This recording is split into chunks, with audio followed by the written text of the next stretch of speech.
Hey, you know what? That's fine. Yeah. Welcome, everyone, to another episode of the podcast. Oh, God. That went down rough. Pause. Where we pull back the curtain, give you some insight on what goes on behind the scenes at your favorite bar and restaurant. I like to call that the industry perspective. Yeah. What's up, motherfuckers? Yeah, we're just gonna watch the halftime show from the Super Bowl because I didn't really get to watch it, although I did experience it through everybody that was in attendance. Yeah. At High Tide, so that was cool. I saw bits and pieces, but like, yeah, it was mostly the vibes that I was feeding off on. I'm like, oh hell yeah! So I wanna watch it and like I don't know, watch it with you. So Yeah. I got to watch it. I stayed home by myself, thankfully, and just got to enjoy it myself. But I will elaborate more on that as we go through this. Like you're not gonna just be sitting here watching us. We'll edit it down, of course. yeah, it's gonna be cut up. The National Football League welcomes. So you still haven't seen it at all? I've seen like you've seen pieces, but as far as like really sitting down, okay, that's cool, man. and the parts that I've seen, I was like, damn, Yeah. love that already. The sugar fields, the sugar cane fields and everything. That's dope. One thing that I've been seeing a lot, I love this, that he put his name. It seems like when he did, I don't want to call it a rebrand, but when he shifted, it's like Bad Bunny was the guy that was doing like the Latino trap music and this and that. This is what we've been getting the last couple. That's Benito. It's like, you know, you had like it's like two different personalities, I guess. Yeah, So- yeah. I kind of look at it, and this is like a recent thought I've had. And don't come for me in the comments. I'm just making an apples to oranges comparison kind of deal, I guess you could say. But J. Cole, how when he first came out, the first album he did for the label. And you know, like how he has the Fall Off. I don't think it's out yet, or I don't know. But I saw a video recently where he talked about like, or he wrote down, you know, at the end of the video, like, or beginning, whatever. Point is, he said like, I wanted to make this album with intent, and I didn't care how long it took me to make it. I just knew I was gonna make it the right way to say with my last what I couldn't say with my first. And even though this isn't, you know, like Benito's last album, I kind of liken it to that same sentiment of like, you know, yeah, it isn't that, you know, he was doing music because of the label, like that was music he wanted to make, but now he's at this stage of his life and, you know, using his experience and everything, he was like, I want to give back. Yeah. I want to give the story back. Because it literally says on the album, his album is for Puerto Rico and for Puerto Ricans all over. Yeah. So that's what this Super Bowl halftime performance seems to be, is more of like this is for Latin America. Like the show was for Latinos. Yeah. But the album, like let's not forget, that album was made for Puerto Rico and Puerto Ricans everywhere. But people attached themselves to it, which is great. It was beautiful. But yeah.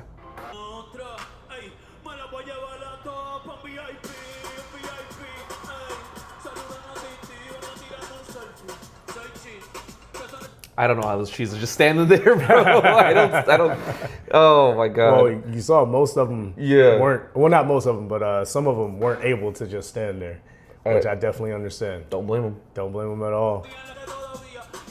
Hey, shout out to Via's Tacos. Yeah. You said what the line, thousands showed up to today, their Highland Park location. That's what I saw. That's what's up, man. I was just looking at some stuff for some of the people that were displayed on this little sequence here. Let me see. I had saved it just to look at it a little later.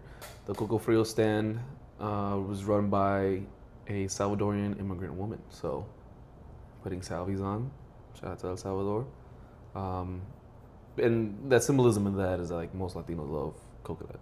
Like that's, especially those in the Caribbean. The Nail Tech, Mexican-American nail artist based here in California. It's dope. And some of those we'll see later on, but I love that. Yeah. Like he's putting people, like, not like companies, like actual people on. Right. Okay, that one I love, the two boxing, because even though it's not explicitly like displayed, but those are the colors of Mexico. Like you don't see like the flag or anything like that, and you have a Puerto Rican boxer just based off the colors and a Mexican boxer, and I love that because it's like those two countries are always putting out like some of the best fighters in the world, and anytime you have like two of the best that go against each other, it's always a big thing. Like when it was Tito Trinidad, and then you had Cotto. It's like two of the biggest names in like Puerto Rican boxing, fighting against people like Oscar de la Hoya, or fighting people like Mayweather, like not Mexican, but you know what I mean. Like, yeah. But anytime you had like Mexican and Puerto Rican boxers going against each other, it's always like this big thing. So I love that he did that. I'm like, that's so fucking dope. I love that he tried to censor himself. I know they did it on the live, they censored it, but like, nobody's gonna know what the fuck he was saying. Let's be honest. So for the people who, you know, especially, I mean, myself included, don't know all the lyrics, what is the significance of that? Because you said how he was censoring himself, and you also said how he opened with that particular song. Yeah. So what is the significance of those things? Because a lot of people out there want to know, myself included. Yeah. So, I know some things, but I don't know everything. Yeah. So when he says, dice que mi bicho está cabrón, he's saying like, she says my dick is bomb. So like him trying to like whisper a little to censor it, you know, like even though they probably did censor it on the live version, but I'm sure people heard it there and just trying to be like, if it's on this version, they didn't. Oh, really? This is shot for shot. They didn't censor Why that? do you think I fucking put that Dave Chappelle thing up there when I did on our social media? I'm like, literally, like these motherfuckers, they don't know what they did. He said cabrón and bicho. Oh shit. Yeah, like all of that shit was put up there. Oh shit. There was no subtitles. But I liked how he like kind of whispered a little bit to kind of blend it, so it's like yeah. But like if you know what he's saying, you know what he's saying. Like if your ears are tuned to it, that's fucking funny. I didn't know that. Yeah. It wasn't censored. I mean, this being the song that he chose, I really thought he was gonna go with something else. But from what I've seen in this performance, it kind of makes sense because, and I'll say this at the end, but I love it. I mean, you go with the song that even the whitest of white people know, and you go with that one, then you blend everything else together. So like, yeah, I don't have a problem with it. I just feel bad for the people I told not to bet on that. So, sorry, my bad. I thought he was going with a whole different direction with his performance. He went in a similar way, just not the path I thought he took a different path, but still. We still got to the same area. He just took a different route. Heard. Also, Jessica Alba. Jesus Christ. She has not aged a fucking day. You know what's so funny? I was watching a fucking... oh my God. Look at her. She looks like the same that she did in Honey. Yeah, of course. Oh. But I was watching... it was this YouTube clip from... the Dan Libertard show. And that's a sports-centered show. Mm-hmm. But Dan Libertard is like Cuban-American, I believe. You know, so for him, he was speaking on it about like, he's like, this is the most Hispanic thing I've ever seen on TV, especially on this level. And, you know, so that affected him in ways, you know what I'm saying? But one of the other people on his show, because he's got like 7 or 8 people up there with him. Mm-hmm. One of them is just this white guy. He's just like, he stops the whole show and he's like, I don't know if you guys noticed this, but Jessica Alba was there, right? And like, they stopped the whole thing. And they're like, yeah, okay, cool. And you're like, yeah, but I don't think you understand. Like, and everyone else, I think Dan starts it. He starts saying like, oh yeah, Jessica Alba, she doesn't act anymore because she's retired, because she doesn't need to, because her makeup line and her other, you know, things are going so well. That's where they took the conversation. Okay. Old boy just went, yeah, and she's still fine as fuck. Like, yeah. Like that's. I mean, look at her. He was like, no. I just need you guys to understand how fine this woman is. And I was like, I get you. She has not yes, aged a fucking day. Absolutely, she has not. You want to talk about childhood crushes? Oh yeah. Seeing her as Invisible Woman? Yeah, no, I can do 30 minutes, 40 minutes about Jessica Alba alone. That for me, childhood crush for sure. So just to see her there, I'm like, she still looks great as that. Oh shit, Pedro Pascal? Yeah. And that was Miko, young Miko. Shit. Cardi. Oh shit, Cardi. I'm surprised it took you that long to see Cardi. It's Karol G, Cardi B. Yep. Fucking Pedro Pascal. Yeah, of course he's there. The young Miko, that's dope. Oh, there's the trees. Pasa que lo mam. That part they had to censor. That part they had to censor. What do you mean? Where he says, "Si tu novio no te mama el culo, pasa que lo mame." Oh yeah, he probably didn't say those words. They probably the censors probably went through and they were like, "Yo, you can't say these words." Well, I heard them. think that censor was like part of the performance. That's what I'm saying. Like, so they did that.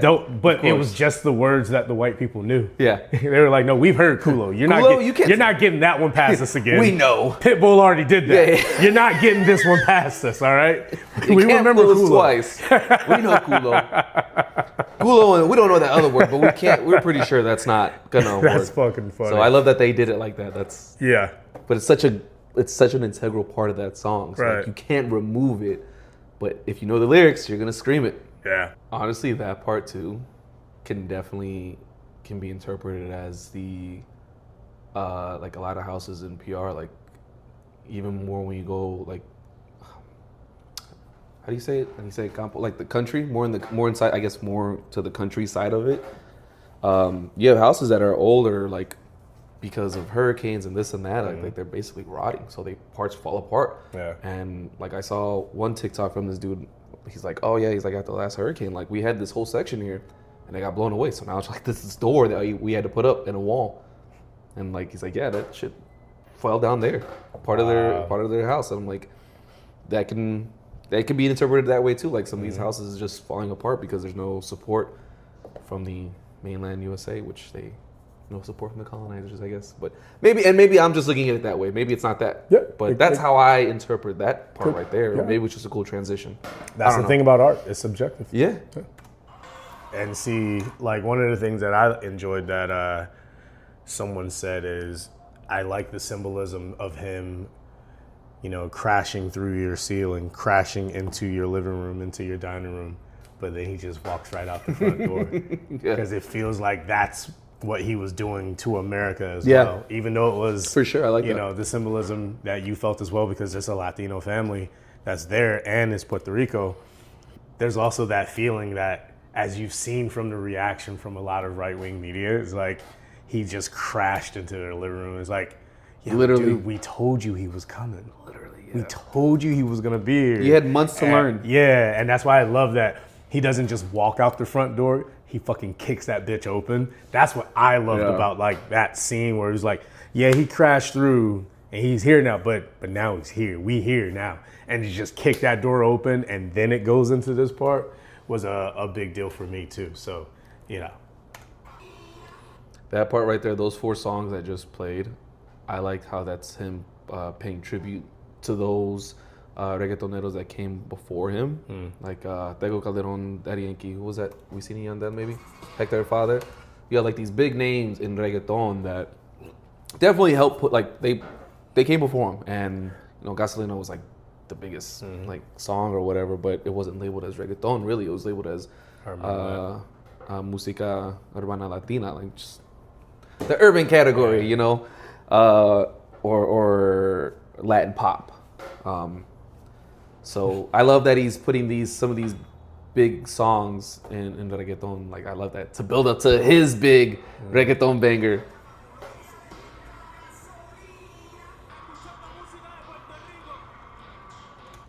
That part right there, like he says, you're listening to the music from Puerto Rico. Like, not, and people have debates about where reggaeton originated, and some say it's Panama or whatever, but like, that's not what he's saying there. It's like, what you're listening to is music from Puerto Rico, not this is where it started. He's just saying you're listening to the sounds of Puerto Rico. You're listening to the music from Puerto Rico. So I know some people will argue and debate like, well, it started in Panama or wherever. I'm like, it's not what he said.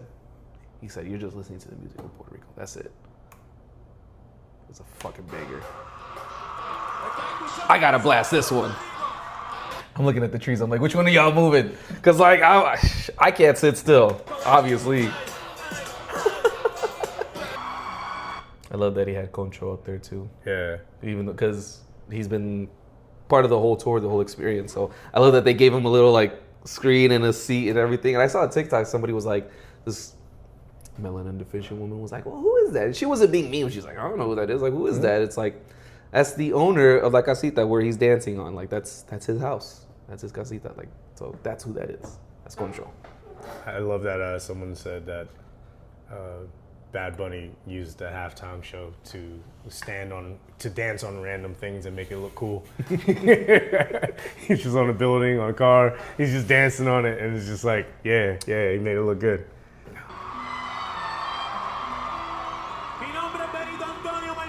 Hold on.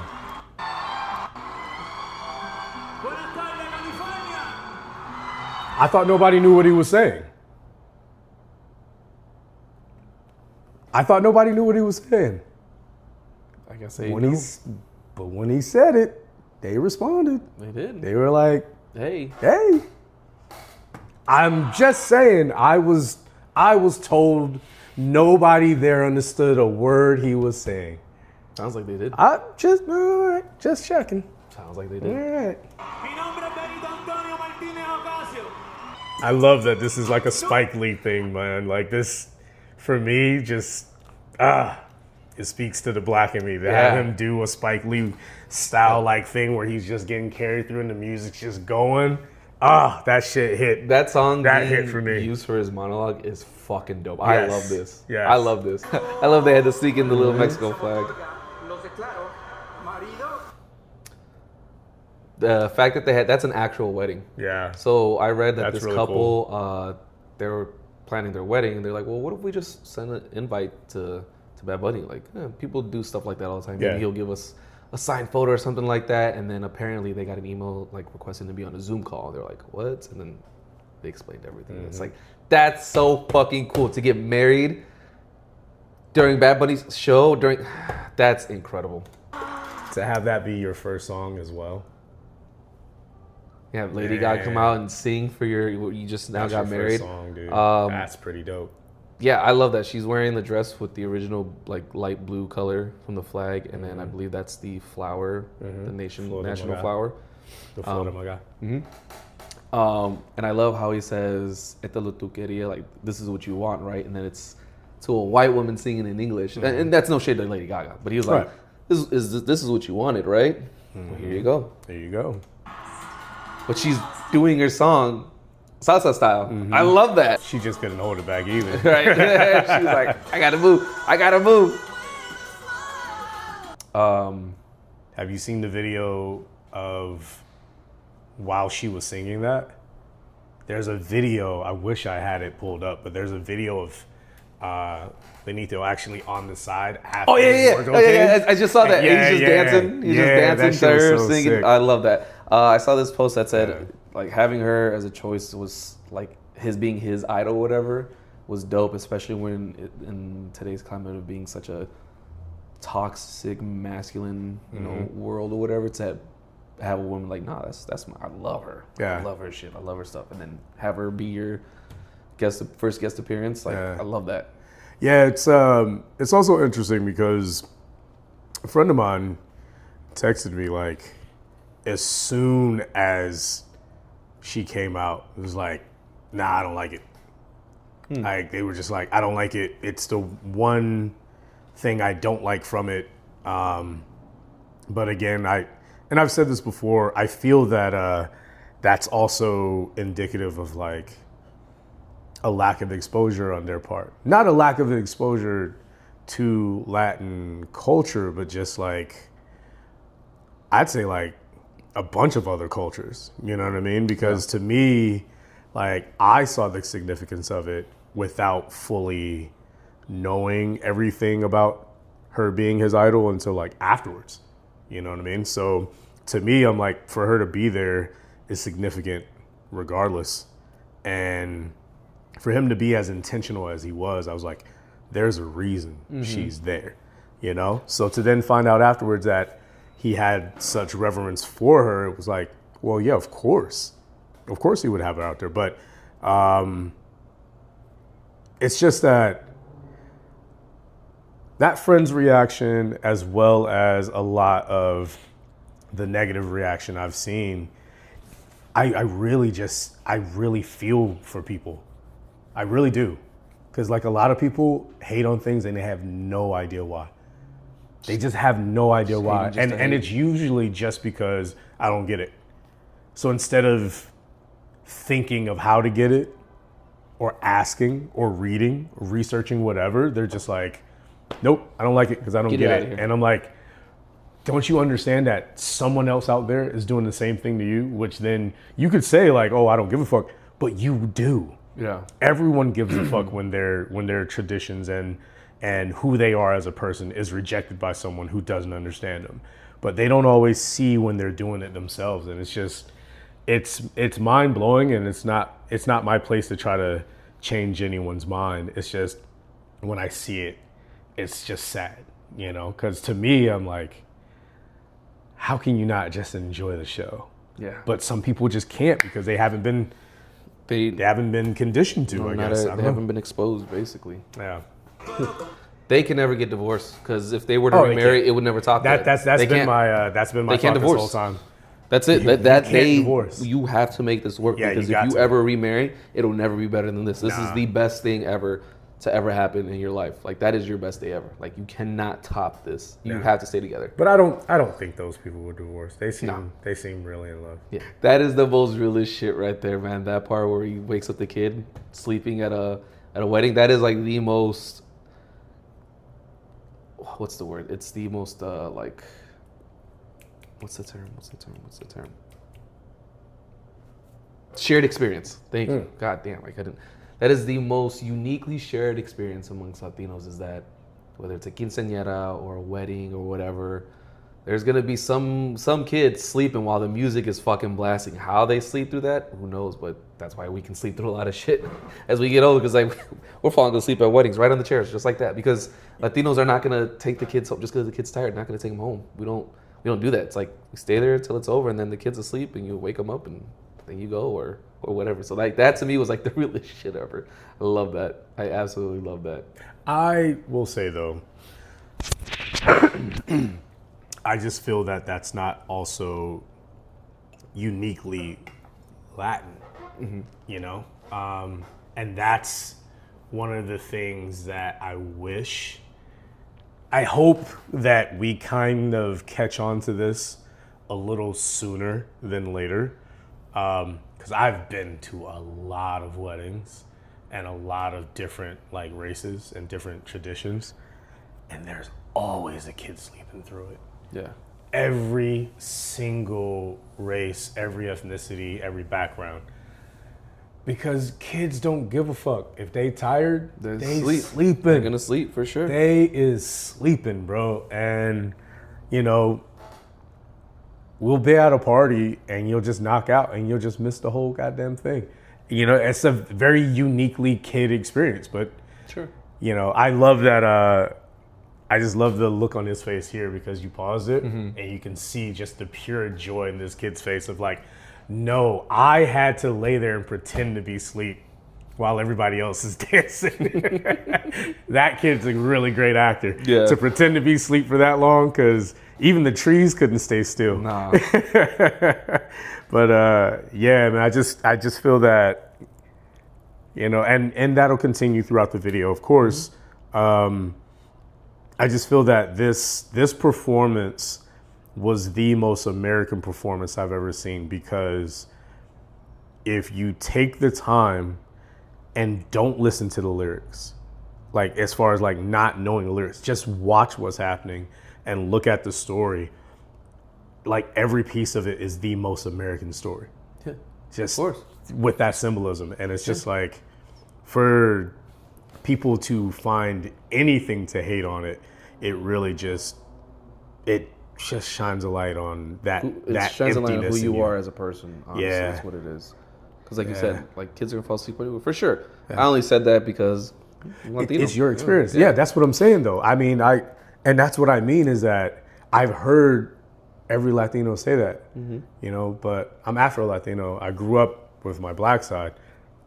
I was asleep at weddings and stuff, and so were my cousins, you know what I mean? And just like, and growing up, I've seen every, almost every different wedding you can, and I'm just always a kid knocked out. And I'm like, just think about that similar, like, my favorite part of this video is that he goes straight from Lady Gaga to this little girl. That was my favorite part because it's like, here he is with his idol, you know, one of the biggest stars in the world, and the very next person he goes to is this little kid. And this little kid is gonna be, like, remember that forever. For you know what I mean? And as the thing goes on, like, you know, I noticed that, and this is my second time seeing it, so I didn't notice it the first time, but I'm seeing it right now. The kids are given the center of the stage during this part. Oh, really? If you look at it, if you go a little bit back, after he dances with Lady Gaga and then goes to that little girl, they pretty much give the center of the room to the kids. Oh yeah, those two kids right there. Oh yeah. And then he goes and wakes up the other one. Oh yeah, that's honestly, that's pretty Look dope. at the little kids over there. All right, boom. Go play with Get the over kids. there. You know? Up, and they all take the they center. all take the center, It was yeah. all for the center. Like, all the adults are on the outside dancing. The kids, they gave it to them because it's all about them now. That's what I see at every wedding as well. If it's a very loving family and like the wedding is for the right reasons, all you see is like eventually the kids take over the dance floor, dude. Because that's how it's supposed to be. I'm just looking at the trees to see like which one's dancing. Yeah. So I was looking at, because I didn't know who she was, so I had to like look I up. saw the video of her with Benito and Ricky Martin.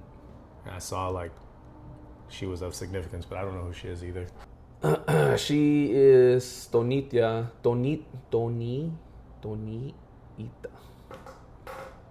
I can't. Tonita. Anyways, from Tonita's Caribbean Social Club. She created a space that has served as a meeting point for generations of Puerto Rican and Latin American migrants in New York and withstood gentrification and community displacements. So she created space. Is that a photo of them in the background? I think so. That's cool. Love that. And then seeing like the photo like that they put and compare, like he's giving the Grammy to his younger self. That's no notes. Beautiful. That's the most Ricky Martin shit ever. The wind blowing and everything. Right, Shirt open and he's just looking. That's the most Ricky Martin shit ever. Yeah. Also, him and Kid Rock were born the same year. Right? Ain't that crazy? It's Puerto Rican genetics, man. Woo! Those Puerto Rican genetics. Bro, he looks like he's in his 30s. Yeah. Yeah, for real. We look like we're about the same age. Yeah. Not even lying. That's crazy. I just love that this part went over some people's heads. Yeah.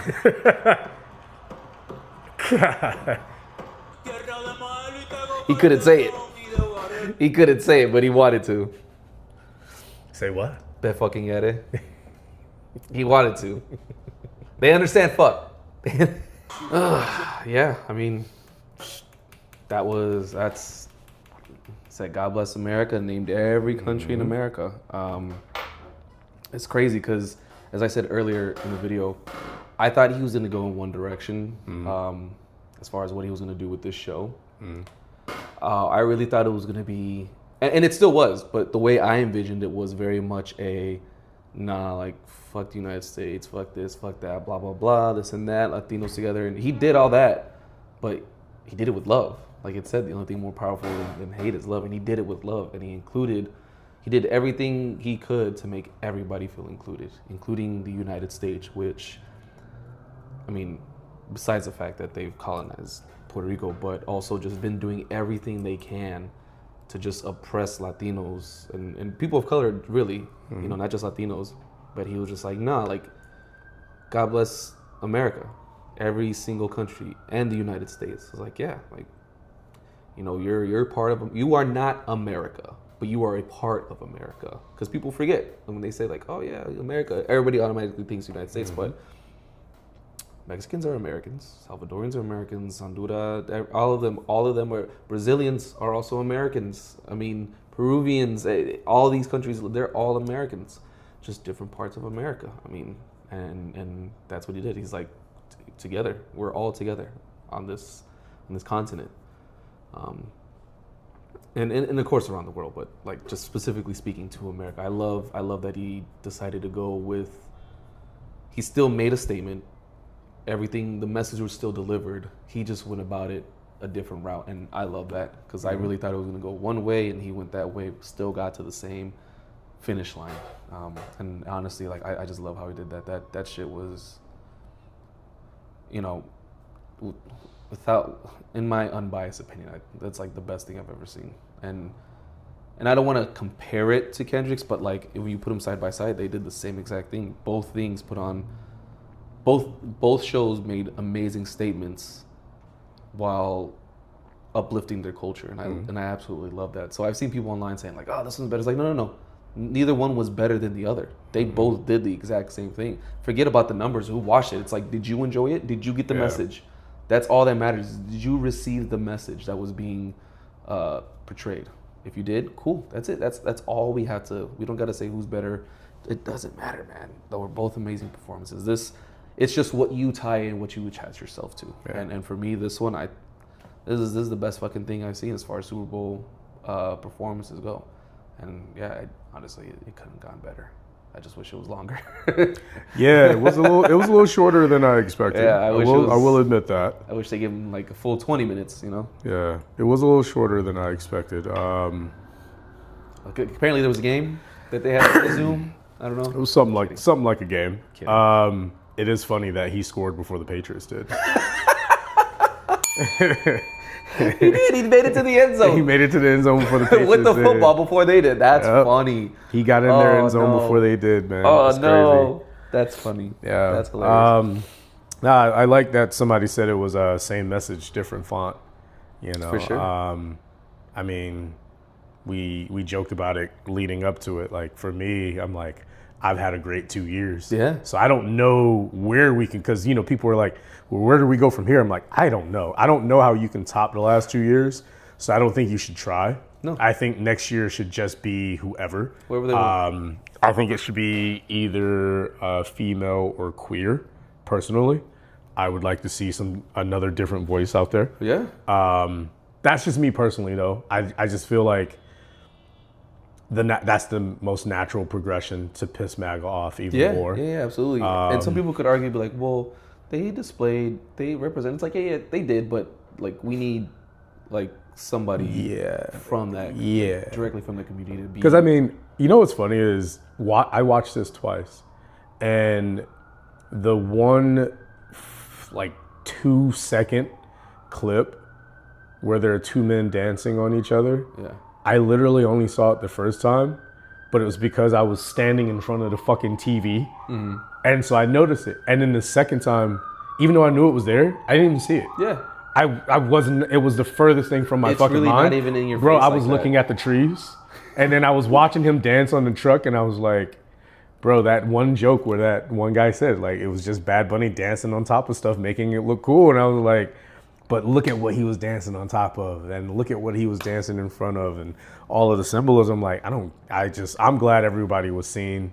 There was so much color in there that I love that. I love that he also showed, like, during Black History Month, you had Afro Latinos, kind of like introduced one of his bangers, and I was like, yeah, like people forget he may not be Afro Latino, but being Afro descendant, like this is still a win, like for during Black History Month, like yep. Latinos, Puerto Ricans can also celebrate Black History. Actually, honestly, all Latinos, because a lot of them, you go to any of these countries, you'll see people that look like Black Americans, and you wouldn't be able to tell. So, yeah, honestly, this can be celebrated too. It's funny, like this year, Black people got invited to the cookout.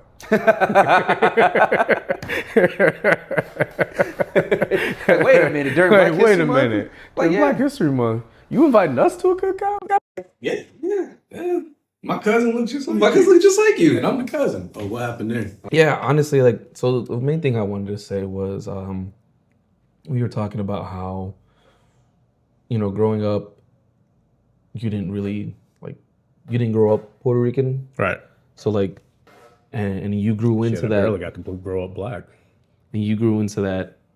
You grew into having that sense of pride now as you've gotten older, and it's like I feel that so much because growing up I didn't really know like what it meant to be Mexican or Puerto Rican. I just knew like I was Mexican. I had that Mexican traditions and this and that, and then my dad married a white woman, and I'm not throwing shade here. I'm just speaking my experience, and we didn't really, other than like family parties, my heritage, cultural identity wasn't nurtured.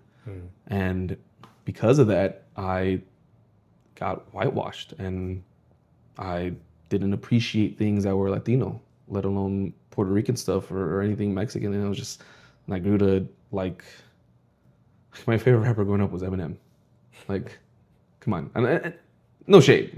I'm just saying, like, as a young Latino boy, like, I'm not saying he should be, but like I didn't have any Latino artists where I was like, yes, I love them. I didn't have my idol, you know? So yeah, and as I got a little bit older, it wasn't until I moved in with my mom just before I hit my teen years where I kind of learned like, oh yeah, like I am Mexican, I'm Puerto Rican. I'm like, okay, what does that mean? I didn't know. Yeah. I didn't know what that meant. I didn't know how to be or how to celebrate my cultural identity. So I didn't know what I was. I didn't know what my cultural identity was. And so I had to learn that as I got older. And it's a lot harder to do that when you get older. As a child, if it's still the same thing that's why my Spanish isn't as good as it used to be. So in my teen years, I'm like, okay, well, I'm learning about this and that. I get really heavy into reggaeton and this and I lean more towards my Puerto Rican side because I grew up in my young adolescent life with my mom and into my adult life. So I lean more towards that. I'm not saying I love being Mexican too. Like I love both. Yeah. But I just lean a little bit more on the Puerto Rican side because of my mom. So yeah, as I went into 8th grade and freshman year, this and that, like reggaeton was big and whatnot, being in Chicago, big Puerto Rican presence out there, but still in middle school trying to tell people like I'm Puerto Rican and they're like, oh, where's that? What is that? Yeah. What is that? Is that a state or what is it? And I'm like, no, it's technically a U.S. territory, this and that. I knew a little bit of history. Like, is that like, are you like Mexican? I'm like, well, Puerto Ricans no, they're two different things, but I am Mexican. They're like, oh, so it's the same. I'm like, no, it's not the same. Right. So and then I'm like trying to tell them like, oh yeah, like, oh, what's this music? I'm like, it's reggaeton. They're like, is that like reggae? And I'm like, at the very like base molecular level, sure. But I'm like, no, not really. This is a sound that comes from these islands in the Caribbean, like Puerto Rico, Cuba, and Dominican. Like they all have their unique sound. Reggaeton. And they're like, yeah, like it was mostly like white people or like some black friends that I tried to introduce them to it and put them on. Yeah. They're like, oh yeah, we know Daddy Yankee and Gasolina. That's what everybody knew, but they didn't know what reggaeton meant or what it was. So, and I've talked about that movie, Feel the Noise with Omarion. Right. So like, oh, he goes and he discovers or he learns about reggaeton. He's like, oh, that's dope. I want to make a song about it, bring that back over here and that sound. And that's what he does. And so it was like, it just felt like nobody knew what Puerto Rico was. Being in the 21st century, it's like, come on, man. People didn't know. So I definitely felt like that, a bigger sense of pride to be like, well, here's this thing that I know is the shit and people love it. They just haven't found out about it yet. And I'm like, I'd always be like, yeah, I'm Puerto Rican, Boricua, this and that. Like there's photos of me like head to toe, like a flag, do-rag, everything, wearing the flag all over, draped over me, this and that, head to toe, shoes and everything. Big ass fucking earrings with the Puerto Rican flag, rings, everything, bro. I'm talking about everything. Little dog tag chain like the 50 Cent ones, it's the Puerto Rico flag. Everything, bro. I'm talking like anybody that knows me from like middle school and high school knew like, we know you. Yeah, we can tell you're Puerto Rican. Yeah. Of course, we see it. Like, yeah. I even had the little boxing gloves, the shoes or whatever in my car too. So all that shit.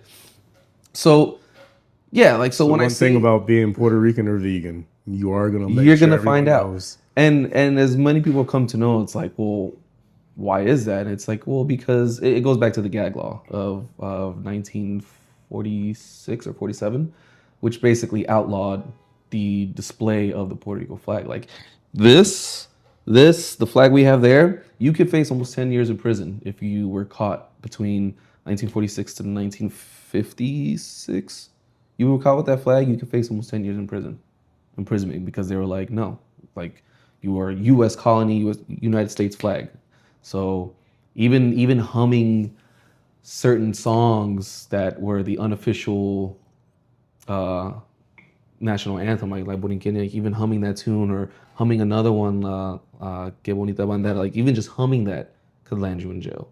Like it was very much like no, no, no. So that's why when those jokes are like you're gonna know if they're Puerto Rican. It's we wear it proudly because we weren't allowed to. Right. We could get in prison for that. So yeah, when you see me like this, and talking all this shit, like yeah, I'm Puerto Rican, and it's like because we weren't allowed to. So that's why Bad Bunny has this like in part of the song. He's like, I'm gonna carry it wherever I go, because we were oppressed, and now being able to bring that in the mainland of the oppressor and display that, it's like, fuck, man, like there's something inside me that's just like it's so beautiful to see because it's like now people see what we like we're American and I don't know, it's just like it's beautiful. Like and it fills me with such a sense of pride because people see how beautiful our culture is and what we have brought to the table, what we've been doing. Like we've been here forever and you guys are now just starting to see it.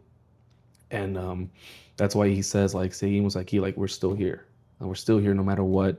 And that can be taken into any context, whether it's like the displacement of Puerto Ricans in Puerto Rico or being here in mainland United States. Like we're still here and we always have been here since they colonized us. And you know, to go from a territory that was invaded to now almost 100 plus years later after that, to bring the culture and the sounds, the faces, everything of that island and other Latin nations too, to put it on the United States' biggest night for television and be like, here we are, here's our flags, this is who we are, this is what we sound like, this is what we look like you and many other you like excuse me, this is us, this is who we are.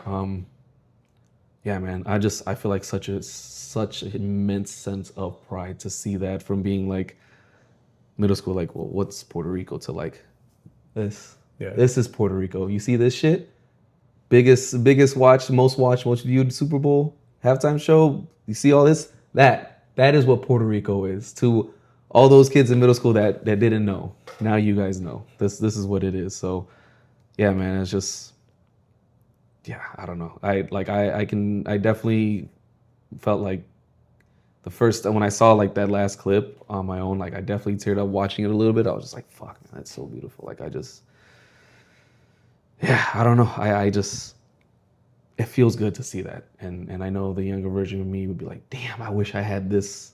I wish I had him when I was very much confused about what my identity was. I wish I had that. So I know there's kids out there that maybe have a similar experience of mine where they're like, oh, that's what it means to be Puerto Rican? That's what that means? Fuck yeah, I want all of that. And they don't, whether they're growing up whitewashed in foster care, this or that, doesn't matter. If you feel disconnected, I'm sorry, but just know like you are not the only one. I've been there. You've been there, and to see this, it's like it heals that younger version of myself where it's like, damn, man, it doesn't matter. Like my Spanish may not be perfect. Like, I might not know the entire history of certain ritualistic celebrations, but I don't mean shit. Like I feel seen. I feel very seen. I feel very validated. Whether I understood all of it, whether you understood all of it or not, doesn't matter. Like you see yourself in somebody in this crowd, just like I see myself in somebody in this crowd, and many others did. So it's just, yeah. For the last couple episodes, we've been talking like Puerto Rico nonstop and everything, but that shit goes deep, man. That shit goes really, really deep, and to go from not being able to display the flag for at least a decade to now having it all over American TV or United States televisions everywhere, like it's That's beautiful, man. That's yeah. So I just, oh yeah, that shit really really hits right here. Yeah, that's. I ain't got no water in there. I drank it all. Yeah, man. I'm just. It's beautiful.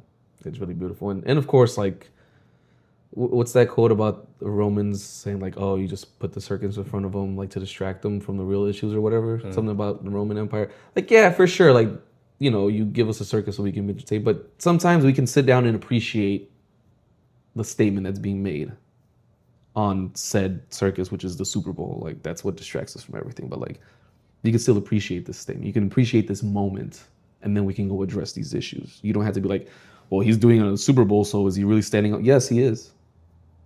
Two things can be true at once.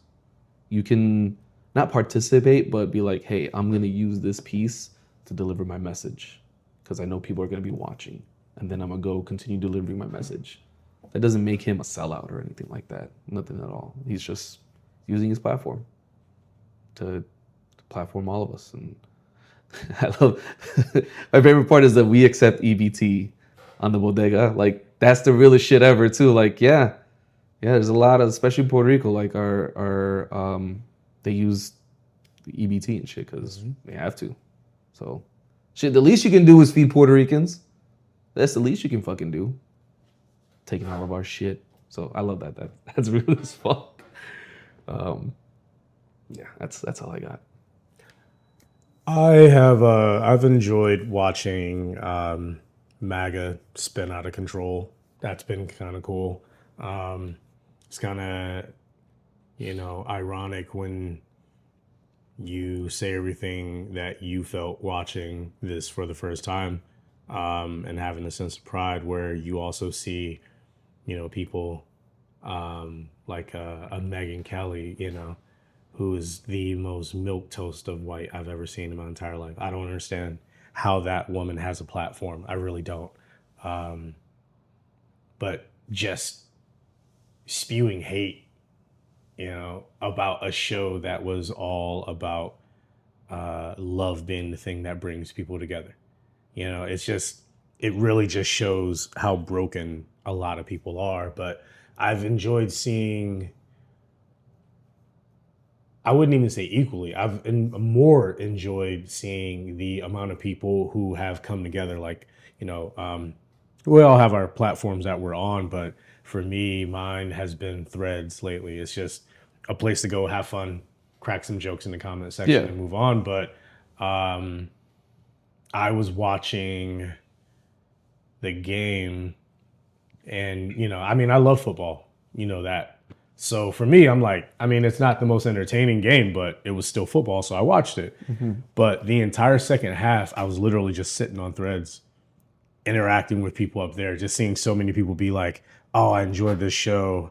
Oh, there's like, I'm not even Puerto Rican, or I'm not even Latino. And you were yesterday. Honorary Puerto Rican. Something was healed in me by watching this show. So to see so many people that watched it, and there are people who have reaction videos of like, them just watching it, and then they see their flag come out and they're just like losing their shit because they're like, oh shit, we got mentioned. Like, nobody ever talks about us. So to see a platform be used in a way that is more about the collective and just about what we can all achieve by working together, I feel like that is the most American and service industry messages you could have, because that show is proof positive, like, of everyone coming together and putting on a really great show for people to enjoy, which is what we do every night when we go to work, is trying to put on a good show that everyone can enjoy and everyone feels included. So I do feel like this is just another step in the direction of just things getting better, because people are tired of how bad things have been. And it's unfortunate that the people who have all the keys have the keys, but you are seeing the country shift because a lot of the rest of the world, you're seeing repercussions for a lot of the bad shit that's been going on and a lot of the shit that's coming to light. And, you know, this could have been a distraction in a way of like, oh, not releasing the Epstein files. But it's like, instead, it's just been another reminder of like, no, you need to release the Epstein files. We're tired of this. Yeah. Like, we're tired of you people being the ones in charge when you don't give a fuck about anybody. Here's this guy, he just comes on and puts on for his country, puts on for his people, and says, everybody else, you're all included, and we see you, and we are all America. I mean, right there, the last Together image, we are together America. we are America. Literally, you know, yeah. he didn't just say United States of America, he said all of America.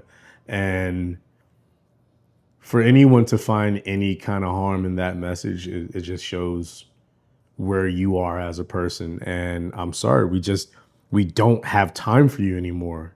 We just don't. Like, we have better things to do that we really need to get to, like healthcare, like repercussions for all of the bullshit that happened with the Epstein files and the handling of them and all the other bad shit that's been going on that y'all ain't doing nothing about because you want to keep us distracted. And that was a distraction for us where we all came together. And It was a reminder. it was a reminder of one thing. And it's been on my mind for years. And it's a Dave Chappelle line. I believe it's in Sticks and Stones or something like that. I don't know. It's one of his early Netflix ones, but it was like right after Trump got elected or some shit.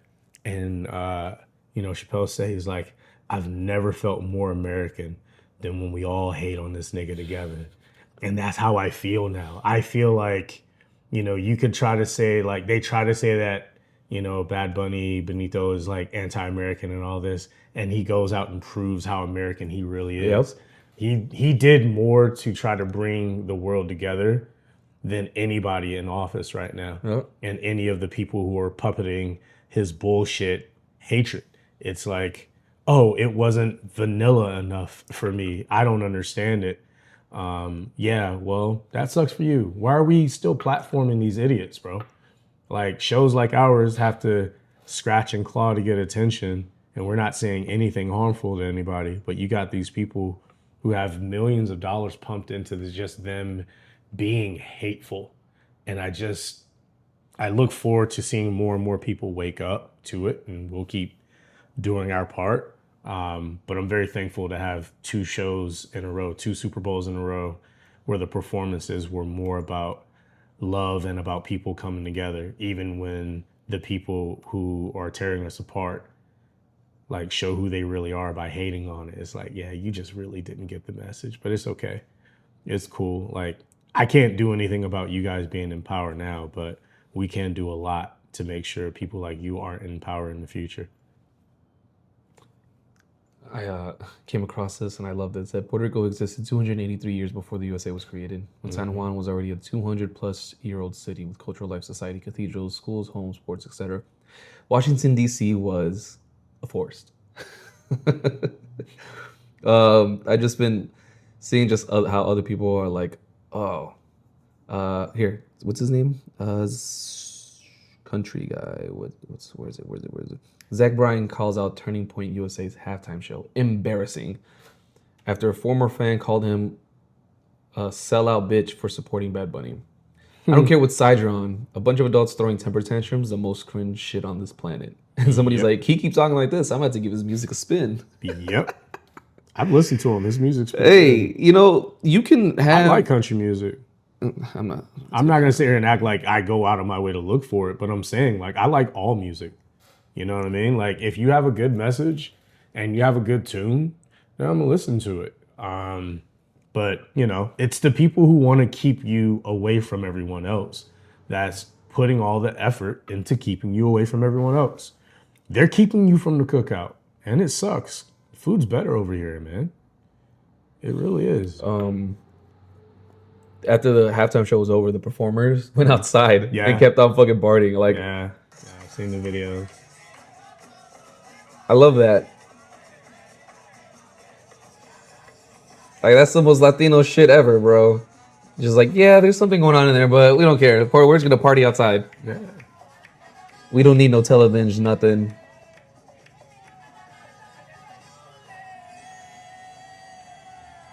I love that, man. That shit just, it's crazy. Like you just, having to explain, growing up, having to explain to people like what Puerto Rico is, and now you're just like, there it is. There it is. That's what it is. Like that's. Oh, that's a pretty dope photo. Yeah. That's pretty cool. Yeah. I like that. Anything else? Nothing. That's it. I got nothing else to say. Everything was said. I just had to express my I guess my story. Yeah. So that was pretty much it. I just wanted to say what that meant to me, and yeah, I don't know. I hope anybody else that feels can relate to what I said. Like, hey, having to, as an adult, discover something that you feel like you should have been a part of or whatever, but like just it's a process, and I feel closer to my culture than I've ever been in my life, and that's because of my own like research and my decision to indulge in certain things like Dia de los Muertos and shit. Like I didn't grow up celebrating that, Right. but I've always wanted to. I wanted that movie Coco to hit harder than what it did, but it didn't. So I'm like, I want to feel this when I watch this again. And so just because I didn't grow up with these traditions, like it's now up to me as an adult. I can't keep blaming my parents for not nurturing that. At a certain point, you can't keep blaming your parents. It's like, all right, that's fine. It is now up to me. At a certain point, you can't keep blaming anybody. No, Like, at a you certain got to point, take gotta start looking responsibility. at yourself and take responsibility. And when I did that, when I decided, I'm like, all right, it's not my dad's fault. It's not his fault anymore that I don't know Spanish. He didn't nurture it then. Whatever. It is now up to me as an adult to go and teach myself. It is up to me to go learn about my Mexican culture, learn about Puerto Rican culture, and more than what my parents taught me. So, yeah, I just can't get over the fact that it's like, well, it's reggaeton. Where's Puerto Rico? And it's like, that's reggaeton. That's Puerto Rico. That's plena. That's salsa. That is, yeah. It's just, oh, man. I don't know. Right. It feels good. I'm All right, good. we got to wrap this up. I'm good. Yeah. All right. Yeah. All right, like and subscribe. Let's subscribe. Cheers to the staff, guys.